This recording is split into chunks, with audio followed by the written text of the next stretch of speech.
നമസ്കാരം. പ്രിയപ്പെട്ട സാറാമേ, ജീവിതം യൗവനതീഷ്ഠവും പ്രേമസുരഭിലവുമായിരിക്കുന്ന ഈ അസുരഭ കാലഘട്ടത്തെ എന്റെ പ്രിയ സുഹൃത്ത് എങ്ങനെ വിനിയോഗിക്കുന്നു?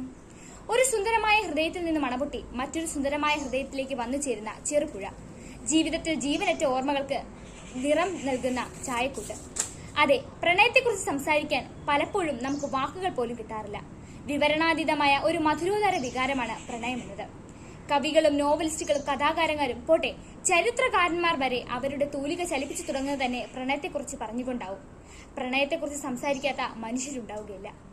അത്രയ്ക്കും ധന്യവും പവിത്രവുമായ വികാരമാണ് പ്രണയം എന്നത്. പ്രണയത്തെക്കുറിച്ച് ഇങ്ങനെ നീണ്ട വിവരണം എന്തിനാവും എന്നായിരിക്കും ചിന്തിക്കുന്നത്. സത്യത്തിൽ എന്താണ് പ്രണയം? എന്റെ ഒരു കാഴ്ചപ്പാടിൽ ഒരു പുരുഷൻ ഒരു സ്ത്രീയോട് തോന്നുന്നു, അല്ലെങ്കിൽ ഒരു സ്ത്രീക്ക് പുരുഷനോട് തോന്നുന്ന ഒരു വികാരം മാത്രമല്ലത്. ഉദാഹരണം പറയുകയാണെങ്കിൽ, വളരെ കാത്തുനിന്ന ഒരു കവി ഒരു കവിത എഴുതുന്നു. ആ കവിക്ക് തോന്നുന്ന ഒരു സ്നേഹം, ഒരു ആത്മബന്ധം, അതൊരു വിധത്തിൽ പറഞ്ഞാൽ പ്രണയം തന്നെയാണ്. ജീവിതത്തിലെ ചില പ്രണയങ്ങൾ നമ്മെ ജീവിക്കാൻ പ്രേരിപ്പിക്കുന്നതും ജീവിതം പ്രണയിക്കാൻ പഠിപ്പിക്കുന്നതും തികച്ചും വ്യത്യസ്തമായ രണ്ട് അന്തരീക്ഷങ്ങളാണ്. ആ അന്തരീക്ഷത്തിലേക്കാണ് നിങ്ങളെ ഞാൻ കൊണ്ടുപോകുന്നത്. പ്രണയത്തിന് നമ്മൾ അറിയുന്നത് ചുമന്ന നിറമാണല്ലോ, ഹൃദയത്തിന്റെ നിറം, ഹൃദയ രക്തത്തിന്റെ നിറം. എന്നാൽ യഥാർത്ഥ പ്രണയത്തിന്റെ നിറം ചുവപ്പല്ല, നീല നിറമാണ്. ഒരു പേനയിൽ നിന്ന്, അല്ലെങ്കിൽ ഒരു പേനയുടെ മുനയിൽ നിന്ന് ഉതിരുന്ന കടുത്ത നീല നിറം.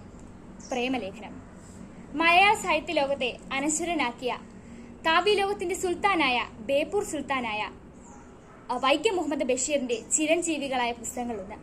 കേശവൻ നായരുടെയും സാറാമ്മയുടെയും അതുല്യ പ്രണയത്താൽ മലയാളി മനസ്സുകളെ മനസ്സു കീഴടക്കിയ നോവൽ പ്രേമലേഖനം. പ്രണയപരവശരായ രണ്ടുപേർ അവരുടെ പ്രണയത്തിനായി രണ്ടു സാഹചര്യങ്ങൾ ഒരുമിപ്പിക്കുന്നതിന്റെ, ആരെയും പ്രണയിക്കാൻ പ്രേരിപ്പിക്കുന്ന, എന്നാൽ പ്രണയിക്കുന്നവർ വായിച്ചിരിക്കേണ്ട നോവൽ. കാര്യം ഇത്രയുള്ളൂ. വാടകയ്ക്ക് താമസിക്കുന്ന കേശവൻ നായർക്ക് മുതലാളിയായ സാറാമ്മയോട് വല്ലാത്ത പ്രേമം. ഊണിനെയും ഉറക്കത്തെയും സ്വൈരം കെടുത്തുന്ന പ്രേമം. തന്റെ പ്രേമം കേശവൻ നായർ ഒരു കത്തിന്റെ രൂപത്തിൽ സാറാമ്മയ്ക്ക് കൊടുത്തു. കേശവൻ നായർ 20 രൂപ കൂലിയും പറഞ്ഞ് ജോലിയില്ലാതിരുന്ന സാറാമ്മയ്ക്ക് ജോലിയും കൊടുത്തു. സദാ തന്നെ പ്രേമിക്കുക, ജോലി ചെയ്യാമെന്നും പ്രണയിക്കാമെന്നും സാറാമ്മ സമ്മതിച്ചു.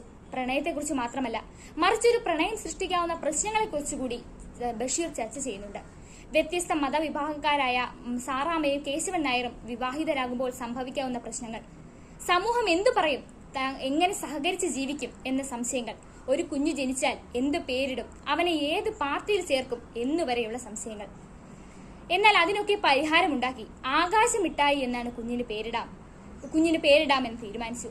പിന്നെ അവൻ ഏത് ഡുങ്കാസിലും പോയി ചേരട്ടെ, രാഷ്ട്രീയ പാർട്ടിയാണ് ഡുങ്കാസ് എന്ന് ഉദ്ദേശിച്ചത്. ഇങ്ങനെ രസകരമായ വാക്കുകളുടെയും പ്രയോഗങ്ങളുടെയും അനുവാചകരെ ചിരിപ്പിക്കുകയും അതേപോലെ എല്ലാ പ്രശ്നങ്ങളും നിസ്സാരമാണെന്നും മതസൗഹാർദ്ദത എപ്പോഴും മുറുകെ പിടിക്കണമെന്നും ഒരു ചിന്ത കൂടി ഉയർത്തുകയും ചെയ്യുന്നു. പ്രണയത്തിന്റെ മാത്രമല്ല, സമാധാനത്തിന്റെയും സൗഹാർദ്ദതയുടെയും പുസ്തകം കൂടിയാണ് പ്രേമലേഖനം. എന്തുകൊണ്ട് ഈ പുസ്തകം? ഇത് 21ാം നൂറ്റാണ്ടാണ്. സാമൂഹിക സാങ്കേതിക വിദ്യകളുടെ അതിപ്രസരത്തിൽ ജീവിക്കുന്നവരാണ് നമ്മൾ. എന്നാൽ ഇന്നത്തെ മാധ്യമങ്ങൾ തുറക്കാൻ നമുക്ക് പേടിയാണ്. പ്രണയ നൈരാശ്യം മൂലമുള്ള കൊലപാതകങ്ങളും പ്രണയത്തിന്റെ പേരിലുള്ള പീഡനങ്ങളും, പ്രണയിക്കാൻ തീരെ താല്പര്യമില്ലാത്തവരെ തിരഞ്ഞു പിടിച്ച് ആസിഡ് ഒഴിക്കലും, ഇങ്ങനെ നീളുന്നു പ്രബുദ്ധരായ മനുഷ്യരുടെ പ്രവൃത്തികൾ. ഈ കാലഘട്ടത്തിലാണ് ബഷീറിന്റെ പ്രേമലേഖനത്തിന് പ്രസക്തിയേറുന്നത്.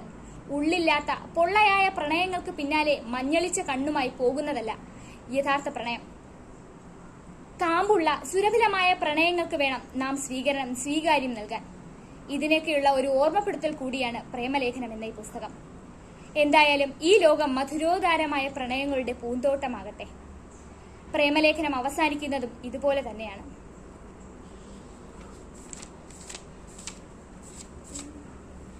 പ്രിയപ്പെട്ട സാറാമേ, ജീവിതം യൗവനതീഷ്ഠവും പ്രേമസുരഭിലവുമായിരിക്കുന്ന ഈ അസുരഭ കാലഘട്ടത്തെ എന്റെ പ്രിയ സുഹൃത്ത് എങ്ങനെ വിനിയോഗിക്കുന്നു?